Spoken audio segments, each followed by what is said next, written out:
There we are. I don't see you as big. You become little, but that's okay. We are very small in the universe, and yet God loves us tremendously. Okay, last time that we met, it was in, we finished chapter 10.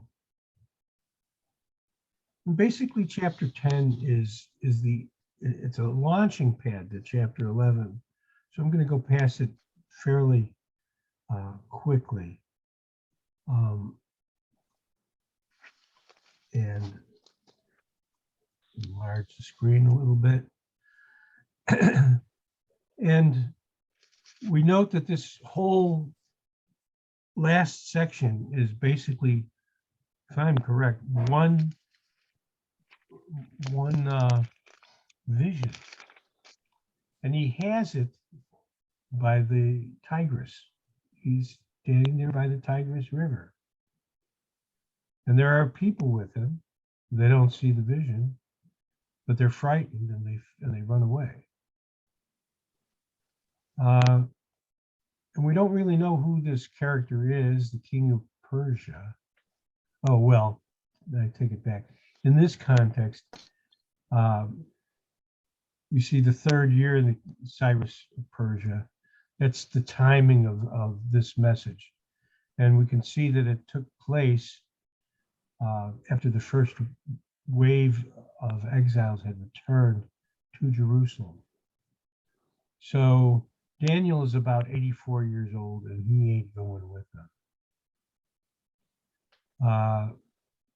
And it could be that that may have been the cause for his mourning. We don't know, but in verse 2, we see that he'd been mourning for 3 weeks.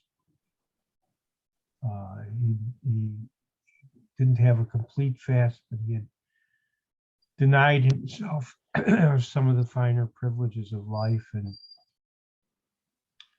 And sure enough, we see in verse 5, I raised my eyes and looked, and behold, there was a man dressed in linen, whose waist had a belt of pure gold, Uphaz, which was a territory where they mined gold. I'm not sure if that was in the area of the Red Sea or in what we would call the the Spanish in Spain. They had a lot of shipping where there was traveling of gold. Anyway, he describes this man, and one might get the impression that he is Jesus. He could be, we don't know.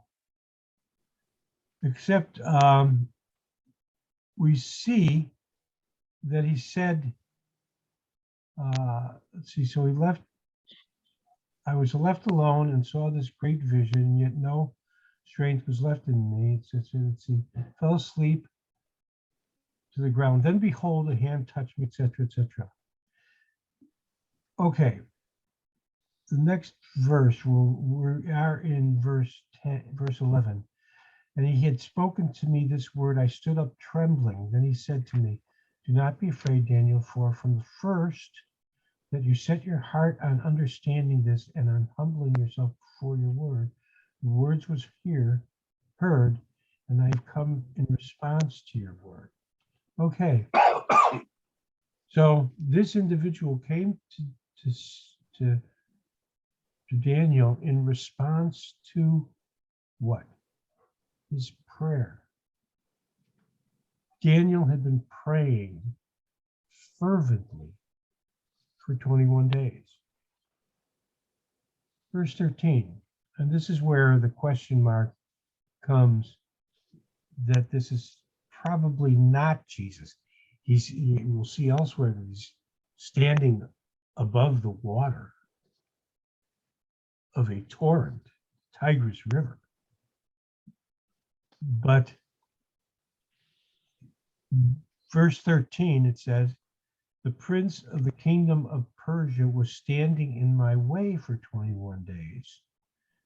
Then behold, Michael, or, well, forgive me, his name is Michael, who is like God. That's what Michael means.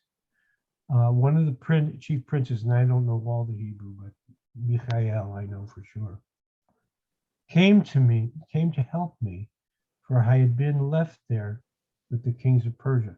So the question comes up, would Jesus have needed help? I don't know. One thing I know about God is that he is a master administrator. He tells one servant, one angel, do this, and he does it. Tells another, do this, and he does it. We remember the centurion. And the centurion saw that an administrative quality in the nature of God, and said that he mimicked it. I have none of those characteristics. I can't even manage myself. That's why my conversation with this guy over at Beale Street amazed me, because this guy was an administrator. So I asked, who was the prince of the kingdom of Persia? So, okay, I'm going to leave us with, we don't know if this is Jesus or not. Maybe he needed Michael to come, and maybe he called on Michael to come and help him because he's acting as an administrator. But God himself doesn't need that.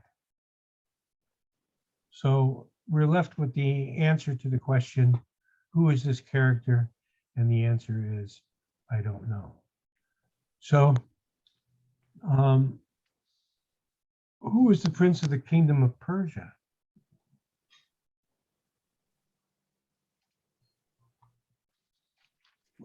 Michael. Huh? Michael. No, it wasn't Michael.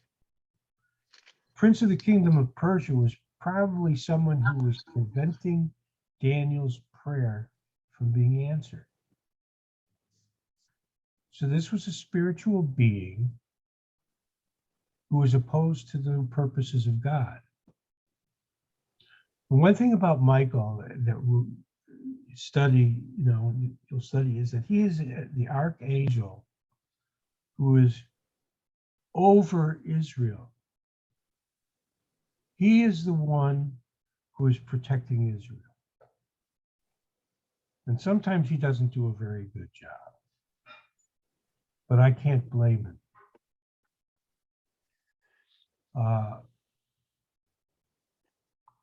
So we see that, I see here, we ask that question, who's the one speaking with Daniel? We don't know. Could have been Jesus, could have been an angel. We don't know. But Michael, as we'll see, is the one who's overseeing the eternal survival of the Jewish people. It doesn't necessarily mean that we're going to get away without persecution, but it does say that we're going to survive history. And so the purpose is laid out in verse 14. I have come to explain to you what will happen to your people. Now, who's your people? The Jewish people. In the latter days, because the vision pertains to the days still future.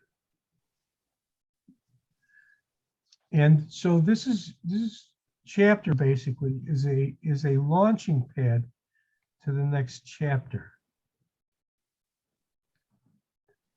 And so I'll just quickly read it through.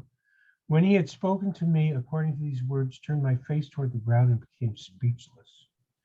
And behold, one who resembled a human was touching my lips. And then I opened my mouth and spoke and said to him who was standing before me, my Lord, Due to the vision, anguish has come upon me, and I have retained no strength. For how can such a servant of my Lord talk with such as my Lord? As for me, there remains just now no strength in me, nor has any breath been left in me. That's got to be an exaggeration. We had a guest over at our house a long, long time ago. It was a little crazy, and he said, "I can't breathe." And Judy is a respiratory therapist and said, "Yes, you can breathe, because otherwise you wouldn't be talking."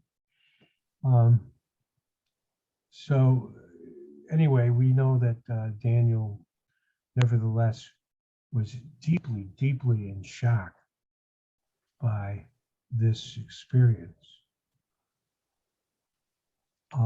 Verse 18, then this one with human appearance touched me again and strengthened me. He said, "You are treasured. Do not be afraid. Peace be to you. Take courage and be courageous." Now, as soon as he spoke to me, I felt strengthened and said, "May my Lord speak, for you have strengthened me." Then he said, "Do you understand why I came to you? But I shall now return to fight against the prince of Persia. So I am leaving. Behold, the prince of Greece is about to come. However, I will tell you what is recorded in the writing of truth. Yet there is no one who stands firmly with me against these forces, except Michael, your prince." Okay, so what forces is Michael standing against? Prince of Persia and the Prince of Greece. Well, both of these princes or spiritual entities are going to be engaged in an attempted annihilation of the Jewish people. Next week, I think we're going to cover chapter 12 this week. We're going to start the book of Esther. And I don't want to get into it. It's, to me, I found some beautiful gems in it. But Jews tend to take it lightly, you know, and I'll tell you why. We'll save that for later.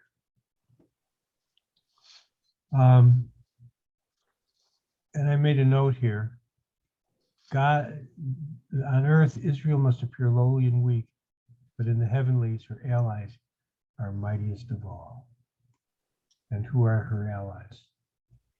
God himself and the archangel Michael, who's keeping an eye on them. Okay, I'm going to let, this is what I'm going to do. I'm going to ask Dave. No, I'm going to ask Doug to read. I'll ask you to stop when I ask you to stop. And then I'm going to ask Dave to read the notes. Chapter 11 is mind-boggling. And I give credit to a large extent to Enduring Word Ministry, which is David Gusick, who put together this. He's a pastor who put together this website that is really an excellent source of information, and his commentaries are excellent. He uses other names more. Well, he uses everyone from like Spurgeon to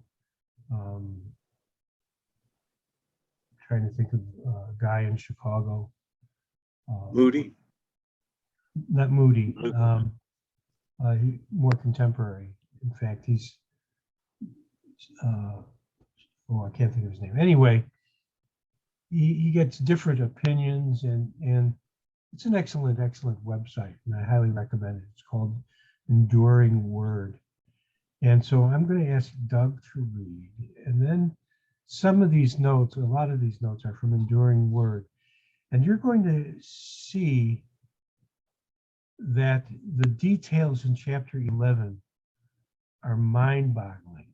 And so we're going to be stopping a lot, because what it is it's prediction and followed by how it was fulfilled. And you'll be amazed, I think. So I'm going to ask Doug, if you'll start reading in chapter 11, begin Okay. at verse 1 through 2, just those first 2 verses. Okay. Also in the first year of Darius the Mede, I even stood up and confirmed and strengthened him. And now I will tell you the truth. Behold, 3 more kings will arise in Persia, and the 4th shall be far richer than them all. By his strength, through his riches, he shall stir up all against the realm of Greece. Okay. Dave, you want to read the notes? Sure. The 4th king referred to was Xerxes.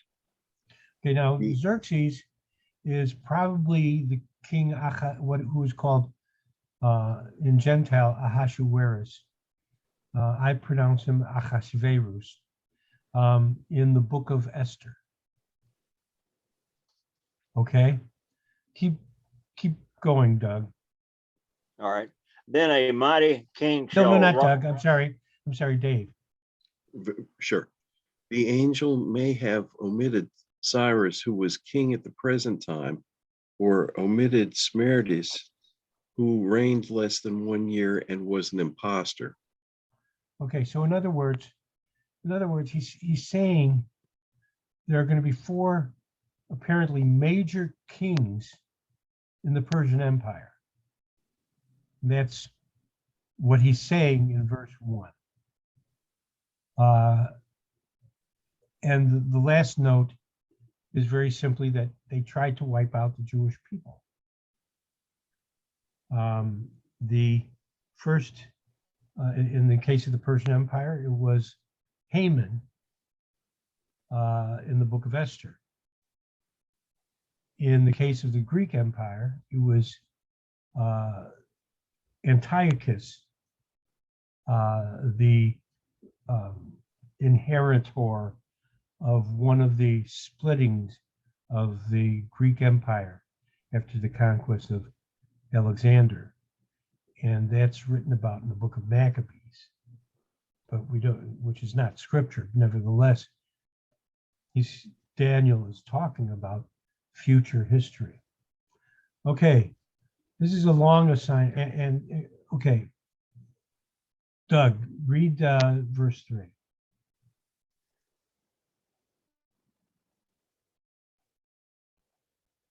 You there?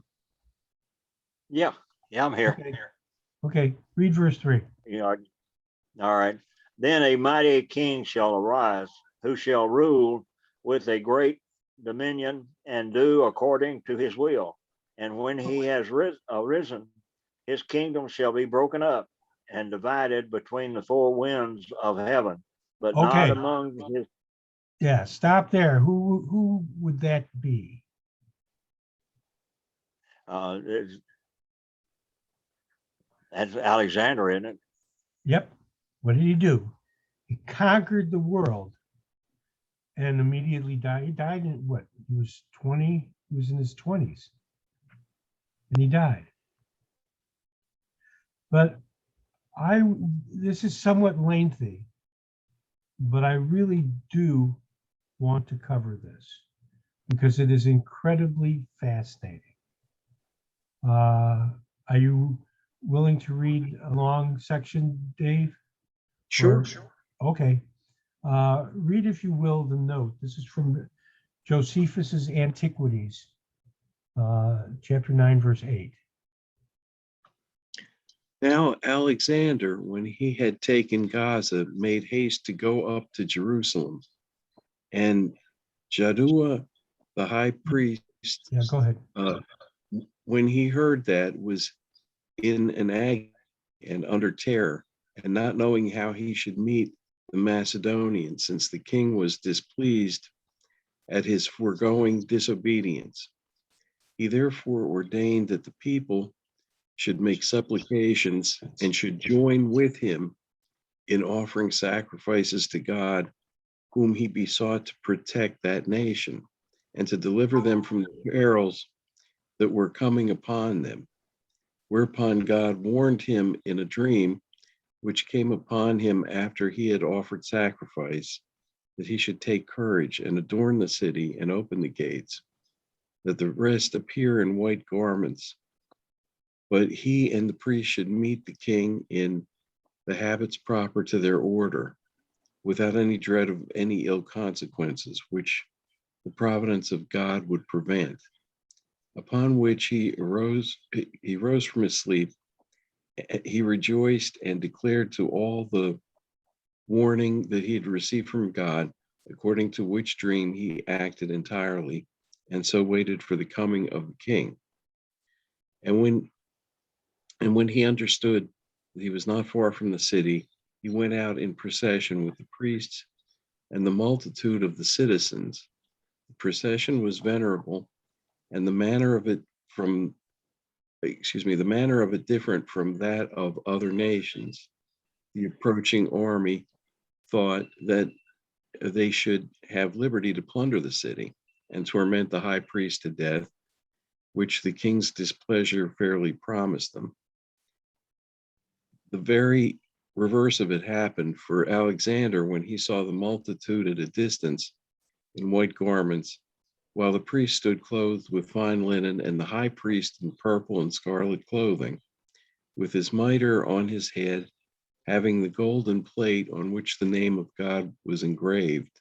He approached by himself and adored that name and first saluted the high priest. The Jews also did all together with one voice salute Alexander and encompass him about, whereupon the kings of Syria and the rest were surprised at what Alexander had done, and supposed him disordered in his mind. However,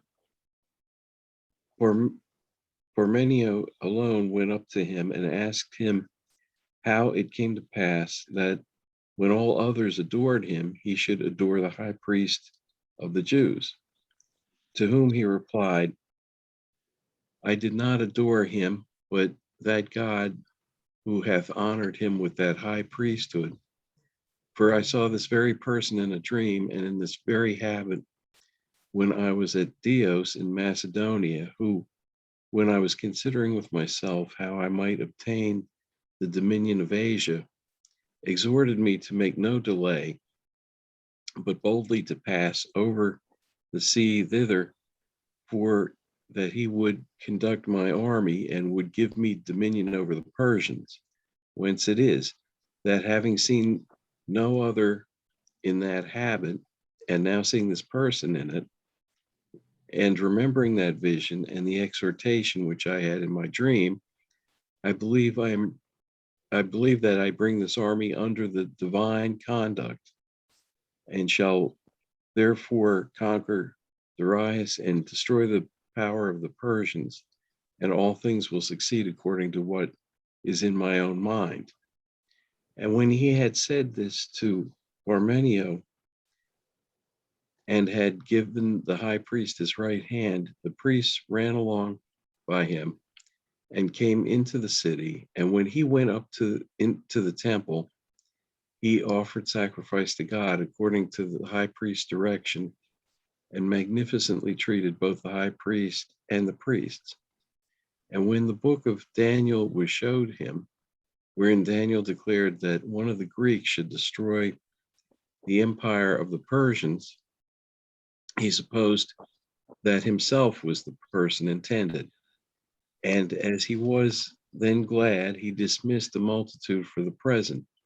But the next day he called them to him and bade them ask what favors they pleased of him. Whereupon the high priest desired that they might enjoy the laws of their forefathers and might pay no tribute on the 7th year. He granted all they desired, and when they entreated him that he would permit the Jews in Babylon and made it to enjoy their own laws also, he willingly promised to do hereafter what they desired. Do you see what happened?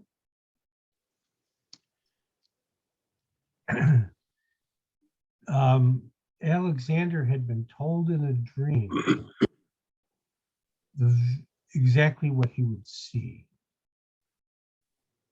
And for that reason, he spared Jerusalem when it came to it and promised that the Jews would have the freedom to practice their own laws, not only in Jerusalem, but in elsewhere in the Greek kingdom.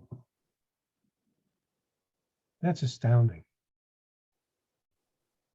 And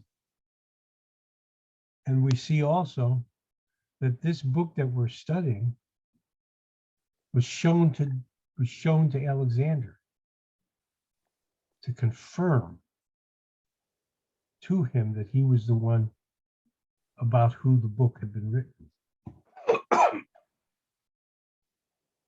That's an astounding prophecy. Doug, verse 4 and 5. Okay. And when he had arisen, his kingdom shall be broken up and divided toward the four winds of heaven, but not among his posterity, nor according to his dominion with which he ruled, for his kingdom shall be uprooted, even for others beside these. Keep going. Also the king of the south shall become strong, as well as the one of his princes, and he shall gain power over him and have dominion. His dominion shall be a great dominion, and at the end of some years they shall join forces with the daughter of the king of the south, shall go to the king of the north to make an agreement, but she shall not retain the power of her authority, and neither he nor his authority shall stand, but she shall be given up with those who brought her, and with him who begot her, and with him who strengthened her in those times. But from a branch of her roots one shall arise in his place, and who shall come with an army, enter the fortress of the king of the north, and deal with them and prevail. Okay, let's And stop he there. Let's stop there. Let's take a look Okay. at these prophecies. Look at the note following verse 5. Dave, want to read that? Ptolemy first had a prince, Seleucus. Seleucus, thank you, who took dominion over Syria. The Seleucids and Ptolemies fought for 130 years. The stronger of the two always held control over the land. Okay, so we see that Alexander died. He left no posterity, and so his generals took over, and there were 4 of them. And so we saw that they went to the 4 corners of the heavens. And the book of Daniel focuses on two generals, Seleucus in the north, which would be Syria, and Ptolemy in the south, which would be around Egypt. And they fought back and forth for 130 years. And then he gets very specific. In verse 6, we see that an alliance, and the daughter of the king of the south will come to the king of the north to reach an agreement. So what happens? Take a look at the note underneath that. Dave. Antiochus II married Berenice, daughter of Ptolemy II. The peace ended when Ptolemy II died. Antiochus put away Berenice and took back his former wife, Laodike. Thank you, Laodike. Not trusting Antiochus II, Laodike poisoned him and had Berenice, her infant son, and her attendants killed. You see how this Right. is Daniel to the is precise. We see that Berenice is the basis of an alliance.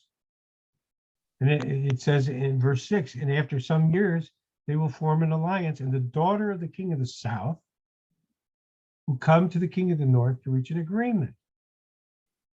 But she will not keep her position of power. What happens to her?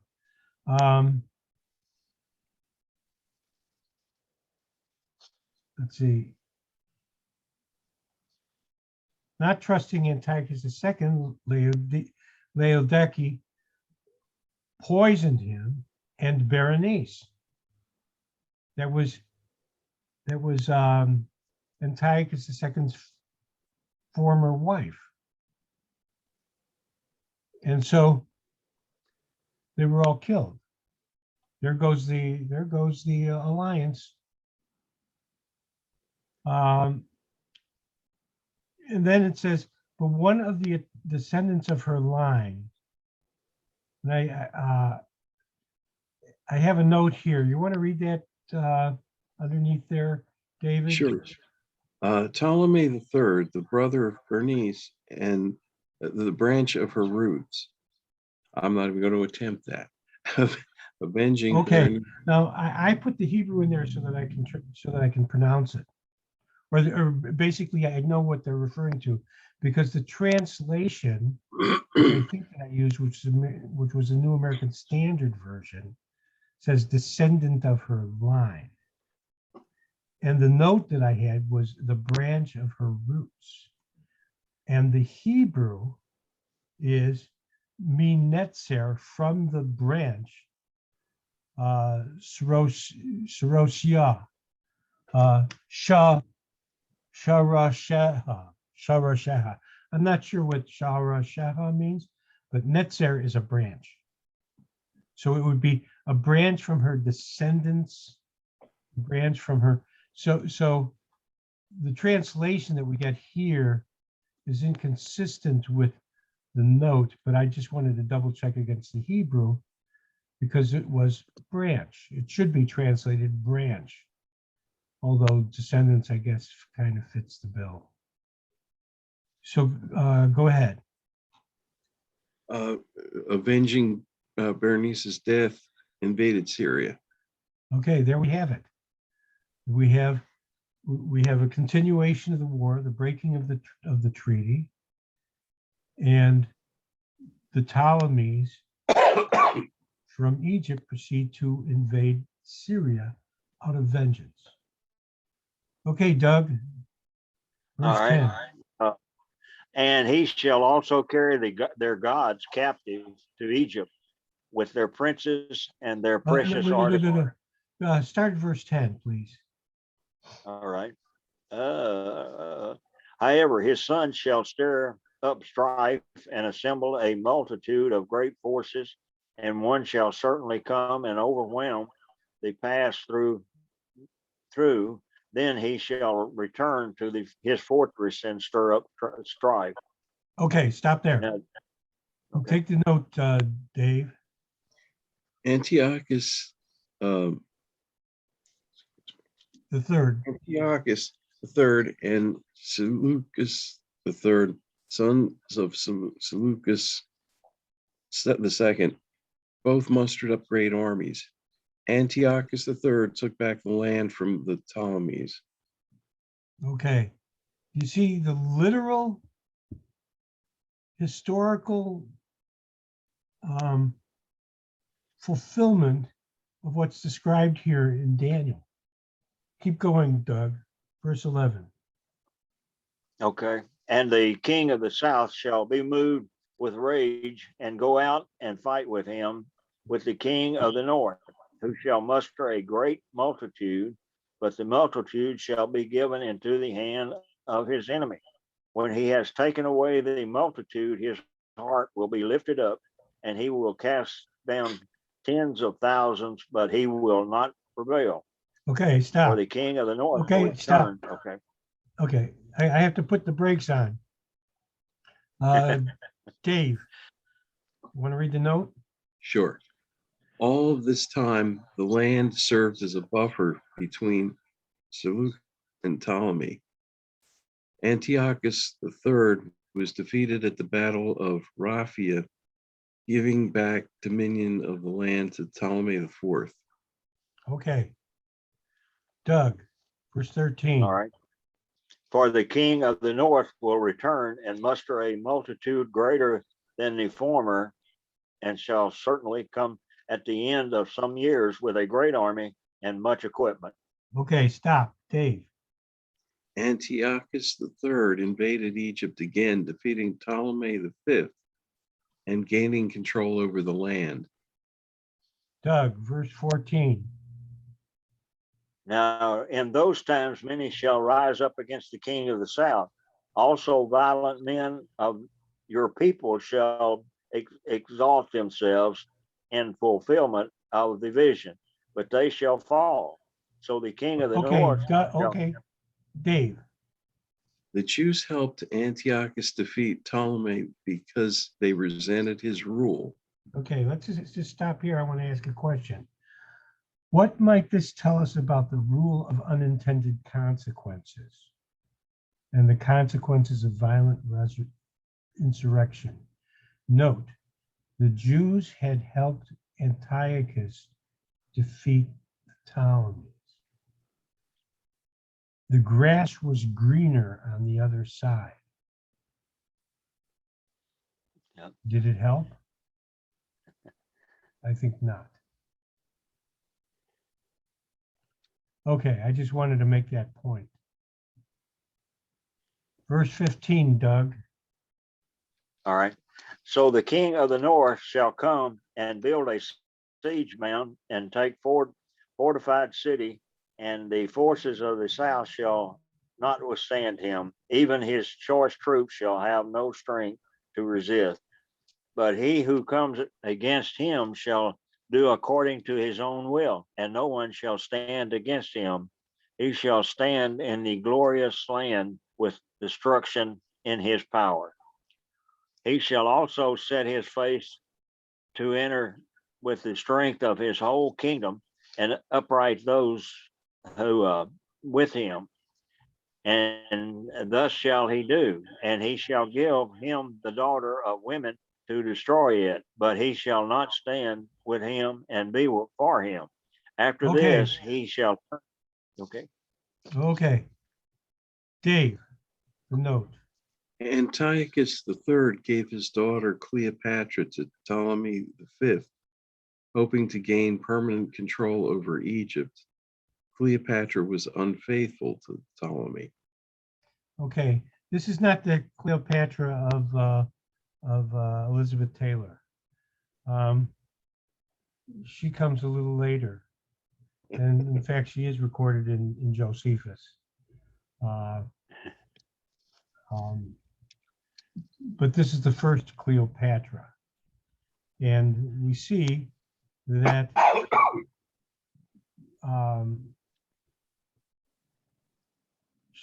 let's see, then the king of the north will come, pile up the salt ramp, capture the well-fortified cities, and the forces of the south will not stand their ground. Okay, so we see that the north is going to again conquer the south. And again, let's see, and he will set his mind on coming to the power of the great kingdom, bringing with him a proposal of peace, which he will put into effect. He will also give him the daughter, Cleopatra, of women to ruin it, but she will not stand for him. She proved to be unfaithful. Verse 18, Doug. Okay. After this, he shall turn his face to the coastlines and shall take many, but a ruler shall bring the reproach against them to an end, and with the reproach removed, he shall turn back on him. Then he shall turn his face toward the fortress of his own land but he shall stumble and fall and not be found. Okay, There's Dave, Antiochus III, helped by Hannibal, turned his attention towards Greece and Asia Minor, but he was stopped by the general Lucius Cornelius Scipio. Antiochus, low on funds, resorted to pillaging a Babylonian temple and was killed by enraged local citizens. and there you have it. Doug, verse 20. There shall arise in his place one who imposes taxes on the glorious kingdom, but within a few days he shall be destroyed, but not in anger or in battle. In his Okay. place, Stop. Go ahead. So, Go ahead, Dave. Seleucus III, eldest son of Antiochus III, sought to tax his dominion. He planned to pillage the temple in Jerusalem, but his ambassador had an angelic vision of warning. He was assassinated, probably by his brother Antiochus IV. Okay. Doug, verse 21. and in his place shall arise a vile person, to whom they will not give the honor of royalty, but he shall come in peaceably and seize the kingdom by intrigue. Okay, the stop. fourth, Okay. Dave, The son of Seleucus III was held in a prison in Rome and left unable to take the throne. Hence, Antiochus IV had control over all Syria. He never took the throne by battle. okay, so Antiochus IV. So what we see here is a history. We see that in our rearview mirrors. What Daniel was seeing for the future relative to him. And it was to ultimately establish, to show how the establishment of Antiochus IV would take place. Now, Antiochus IV is a very bad dude, and we're going to read about him now. Doug, verse 22. all right, with the force of a flood, they shall be swept away from before him and be broken, and also the prince of the covenant. And after the league is made with him, he shall act deceitfully, for he shall come up and become strong with a small number of people. He shall enter peacefully even into the richest places of the province, and he shall do what his fathers have not done, nor his forefathers. He shall disperse among them the plunder, spoil, and riches, and he shall devise his plans against the strong, but only for a time. Keep going. He shall stir up his power and his courage against the king of the south with a great army.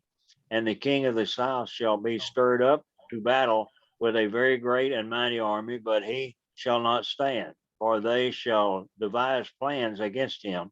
Okay, Yes, stop. those who. Okay, Oh, okay. good. I've got to put those Barney Rubble brakes on. Dave, The defeat of Antiochus Epiphanes at his second campaign against Egypt was important because Egypt beat Antiochus with the help of Rome. At the end of it all, Antiochus Epiphanes and his kingdom were under the dominion of Rome. In a famous battle, the Roman navy defeated the navy of Antiochus Epiphanes. After the battle, a Roman general drew a circle around Antiochus in the dirt and demanded to know if he would surrender and pay tribute to Rome, and demanded to know before he stepped out of the circle. From that point on, there was no doubt Antiochus Epiphanes took his orders from Rome and was under Roman dominion. okay. Nevertheless, Antiochus Epiphanes was a terrible, violent ruler.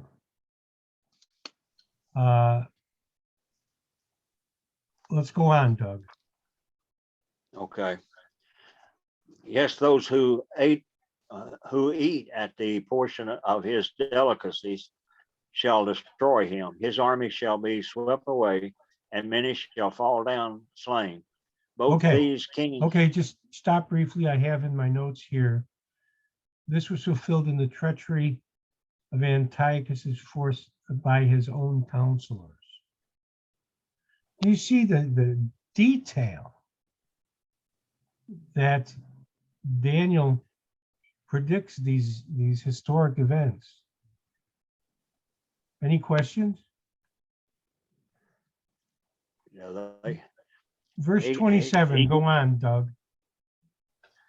both these kings' hearts shall be bent on evil, and they shall speak lies at the same table, but it shall not prosper, for the end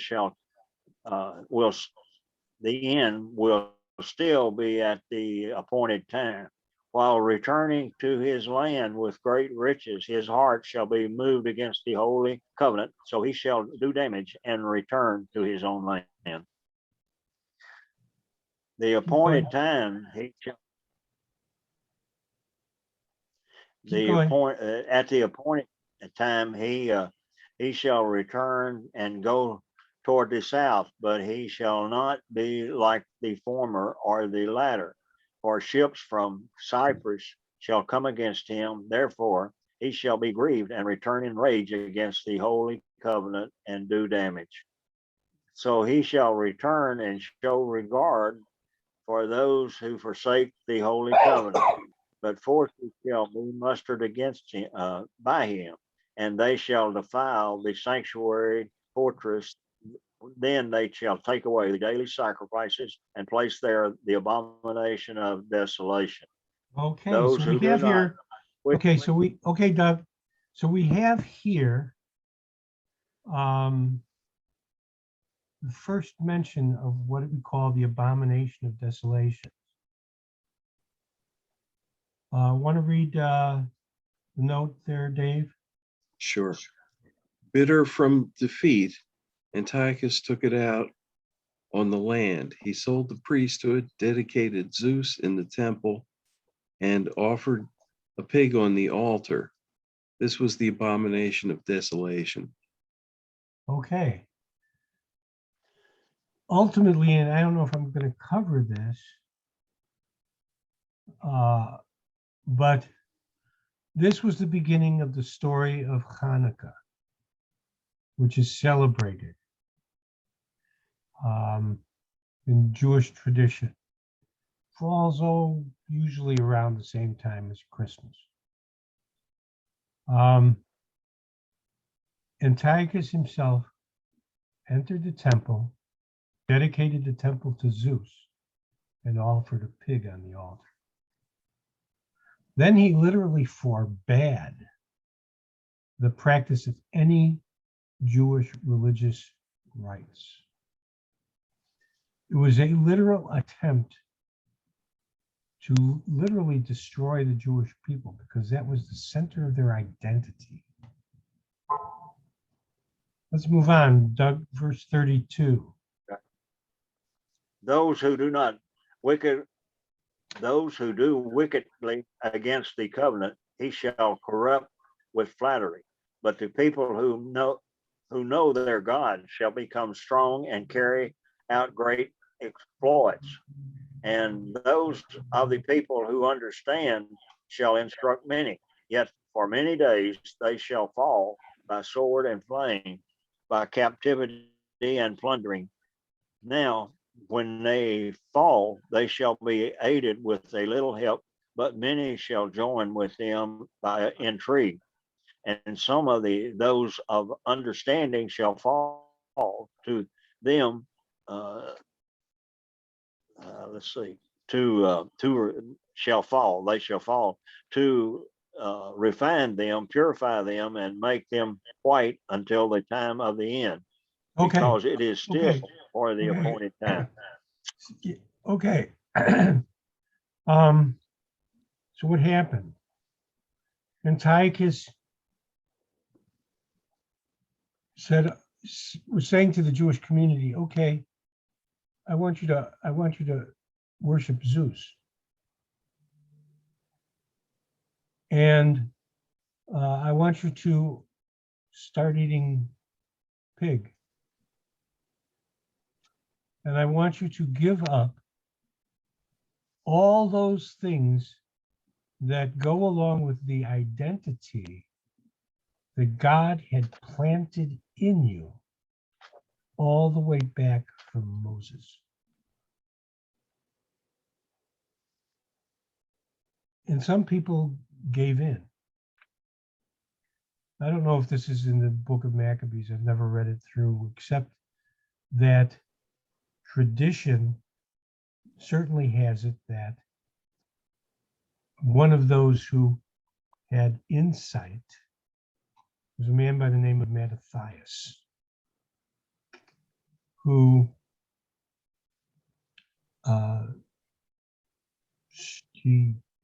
what do you call him? He skewered a Jew who was offering a pig on the altar. And he began a revolution. And so one thinks, am I being faithful to God if I give up those things that God had told me not to give up? How can I be how can I be faithful? I really don't know how to express this further, except that when the Romans basically took over and literally took over Christianity and changed the laws. One of the laws was, well, we're going to observe Easter instead of Passover.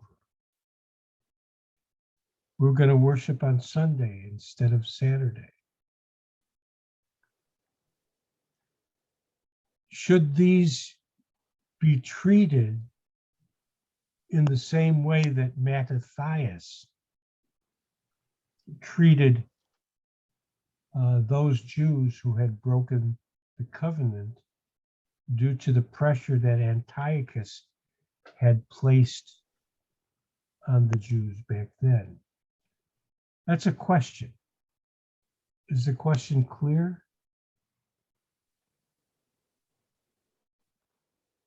I don't think so. I think Paul, for instance, when he says, let no one judge concerning Sabbaths and new moons and times and seasons and even foods, let no one judge you. And so in that sense, the Christian does live under a different covenant. My present stance, and I'm sure it may change, I don't know, but when I look at the Second Council of Nicaea,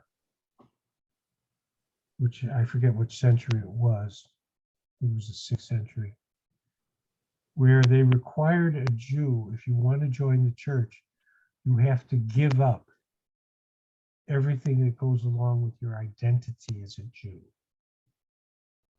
including the biblical traditions that came from Moses. One thing I've certainly concluded is that God does not abrogate Scripture. There seems to be this tendency within the church to take the Pauline writing, especially Galatians, and say, well, it doesn't apply anymore. You were never saved by works. But that doesn't mean that you were not required to seek to please God through them. You were always saved by grace through faith. The destruction of the temple left, which was a picture of the atoning work of Jesus on the cross.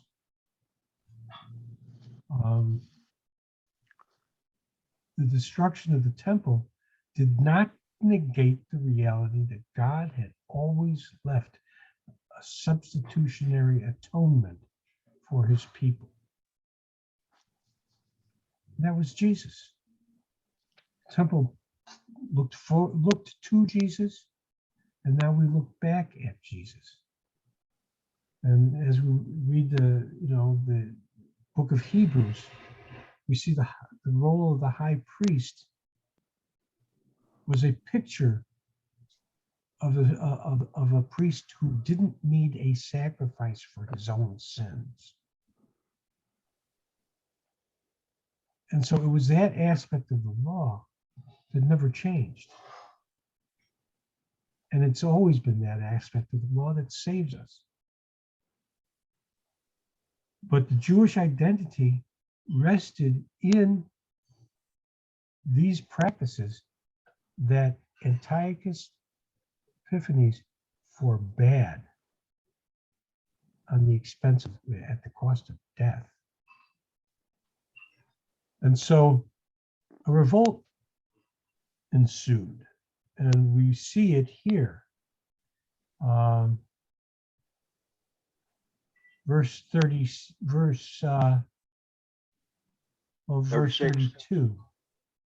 By smooth words, okay, verse 33. And so those who have insight among the people will give understanding to the many, and they will fall by sword and by flame, by captivity and by plunder for many days. Now when they fall, they will be granted a little help, and many will join them in the hypocrisy. So we see, what is this hypocrisy? It would be, well, I'm Jewish, but I'm not going to practice. And some of those who have insight will fall to refine, purge, and cleanse them until the end time. But it is still to come at the appointed time. What's that about? This is what I hold to. And we're going to see it later on in the book of Daniel. God's intent is to create a people who are holy. They're flawless. They are citizens of a kingdom that is so utterly different than the kingdom of this world that we can't even begin to comprehend. And we're going to see later on in the book that many of those who have died will awake. And perhaps it's the process of the death experience that ultimately they forget their sin. I don't know. I'm speculating. But God's intent is ultimately to always create a people for himself. And what is he doing through Antiochus? He's symbolically saying, okay, are you doing these things because this is what everyone else does? Or are you doing these things because this is what I want? And if so, are you willing to die for me? And so he's purging, cleansing. How? Until the end time. Is that clear? Clear as mud? Okay. Continue. Verse 36, by the way. Okay. He ceases, Doug, before you start, he's ceasing to talk about Antiochus. Now he's going to talk about the Antichrist. Antiochus is a prelude. He's a picture. And what we've already read is that Antiochus came from what? A beast with 4 horns. I believe it was a goat. The Antichrist is going to come from a different kind of a beast, an indescribable kind of beast. And he has 10 horns. So now, verse 36 on, Daniel's attention is taken away from this prelude to the Antichrist, and we see how bad he is, to the final Antichrist. And we can't even begin to imagine how bad he's going to be. But start reading. Thank you, Jay. Go ahead, Doug. Then the king shall do according to his own will. He shall exalt and magnify himself above every god, shall speak blasphemies against the God of gods, and shall prosper till the wrath has been accomplished. For what has been determined shall be done. He shall regard neither God of his fathers, nor the desire of women, nor regard any god, for he shall exalt himself above them all. But in their place he shall honor a God of fortresses, a God which his fathers did not know. He shall honor with gold and silver, with precious stones and pleasant things. Thus he shall act against the strongest fortresses with a foreign God. Okay, stop here. Dave, you want to read the note? Antiochus IV is a prelude to the real deal. We'd seen earlier that the Antichrist comes from the 10-horned beast. Antiochus came from the 4-horned goat. Daniel 10:14 reminds us that this vision is looking forward into the end times. Now I have come to make you understand what will happen to your people in the latter days. For the vision refers to many days yet to come. Jesus spoke of the Antichrist that had not yet come. Therefore, when you see the abomination of desolation, which was spoken of through Daniel the prophet, standing in the holy place, let the reader understand. Okay. Antiochus Epiphanes dedicated the temple to Zeus. The Antichrist is going to dedicate the temple to himself. The abomination of desolations, I don't know if there's going to be a pig roasted in the new temple, but when he's standing in the holy place, that will be an abomination. Although the temple, and I've discussed this in the past, I think that there's going to be a 4th temple. We talk about a 3rd temple. I think this is going to be a 4th, that there will be a 4th temple, because there's going to be an earthquake, and there will be a new temple built in the distant future during the millennium. And it could be that this temple survives the earthquake. I don't think so, because it's defiled. But it's promised in the 4th temple, I believe is a 4th temple, will be promised by Ezekiel in the latter books of Ezekiel. Verse 40, Doug.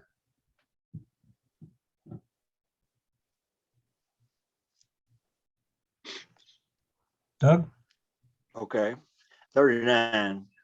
Thus he shall act against the strongest fortresses with a foreign God, which he shall acknowledge and advance its glory.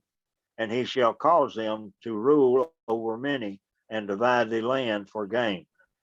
At the time of the end of the king of the south shall attack him, and the king of the north shall come against him like a whirlwind, with chariots, horsemen, and with many ships, and he shall enter the country, overwhelm them, and pass through. He shall also enter the glorious land, and many countries shall be overthrown by these but these shall escape from his hand. Edom, Moab, and the prominent people of Ammon. He shall stretch out his hand against the countries, and the land of Egypt shall not escape. He shall have power over the treasures of gold and silver, over all the precious things of Egypt. Also the Libyans and the Ethiopians shall follow at his heels. But news from the east and the north shall trouble him. Therefore he shall go out with great fury to destroy and annihilate many. And he shall plant the tents of his palace between the seas of the glorious holy mountain. Yet he shall come to his end, and no one will help him. Okay, so this is more a picture of the Antichrist. Edom, Moab, and Ammon are those countries basically located on the east side of the Jordan. But there's going to be a worldwide conflict that's focused in the Middle East. Keep going. Okay, chapter 12. Let's see, that is chapter 12, isn't it? I guess we'll stop here and we'll continue next week. We'll have to wait 1 week before we go on to Esther. But that's our picture of the Antichrist. He's going to ultimately create such a war that'll be devastating. And all of these battles and activities are around the Jewish people. He is the spirit of the spirit of this world, which wants to worship self as opposed to the worship of God. And I think we'll stop here. I just want to any questions? Any critiques? Yeah, I want to pray for Dave. it looks like it. Yeah, go ahead. And it looks like, You're saying, Doug? yeah, it looks like all these battles are fought in the Mideast. Is Yeah. that correct? That's right. That's the focal point. That's Yeah, the focal point. They get run over every time.